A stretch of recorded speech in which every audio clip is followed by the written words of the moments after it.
আমাদের যারা লোকসভার সংসদ হয়েছে, রাজ্যসভার এমপিরাও আজকে ছিলেন, জেলা প্রেসিডেন্টরাও ছিলেন, চেয়ারম্যানরাও ছিলেন এবং কিছু কয়েকজন খুব এফেক্টিভ অ্যান্ড অ্যাক্টিভ লিডার। আমি আপনাদের কাছে এটাই বলবো, সারা পৃথিবীর বুকে আমি জানি না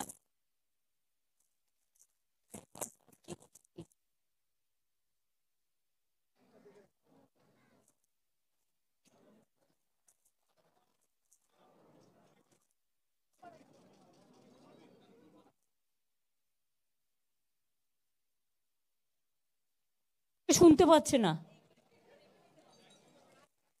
না এটা রাখবো না আমি এখানে, নো নো চান্স পিচ্ছি, বরঞ্চ এটাকে ঘুরিয়ে দাও, ওরা শুনতে পাচ্ছে না, ওদিকটা ঘুরিয়ে দাও, ব্যাস ঠিক আছে। আমি যেটা আপনাদের বলছিলাম, শুনতে পাচ্ছেন? আমি যেটা আপনাদের বলছিলাম যে সারা পৃথিবীরটা আমায় খোঁজ নিতে হবে।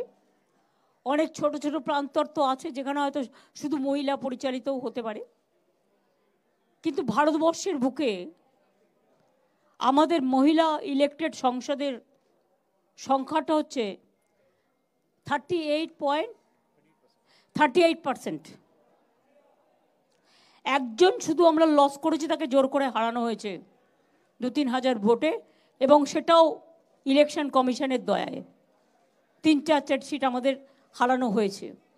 যেমন আপনারা যদি মেদিনীপুর পূর্বের রেজাল্ট দেখেন, টোটালটাই লুট করা হয়েছে, টোটালটাই লুট। ডিএম চেঞ্জ করেছে, আইসিগুলো চেঞ্জ করেছে, পুলিশের সেন্ট্রাল ফোর্স দিয়ে টোটালটাই রেড করা হয়েছে। মনে হচ্ছে যেন একটা আইসোলেটেড লুটেরা দ্বীপ তৈরি হয়েছে লুট করবার, টাকা পয়সা থেকে শুরু করে জনগণের ভোট। যাই হোক, একটা কথা আপনারা কেউ কেউ ভুলভাল বলছেন, আমি একটু কারেক্ট করে দিতে চাই। লোকসভা ইলেকশন আর বিধানসভা ইলেকশনের মধ্যে পার্থক্য আছে। 2019 লোকসভা ইলেকশনে আমরা 161টা সিটে অ্যাসেম্বলিতে এগিয়েছিলাম, যদিও it is not comparable because of parliament election something different and assembly election, এটা বাংলার জন্য। আর বিজেপি এগিয়েছিল কিন্তু 121টা সিটে।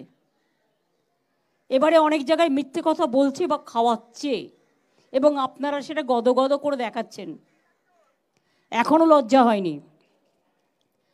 এবারে 2024 ইলেকশনে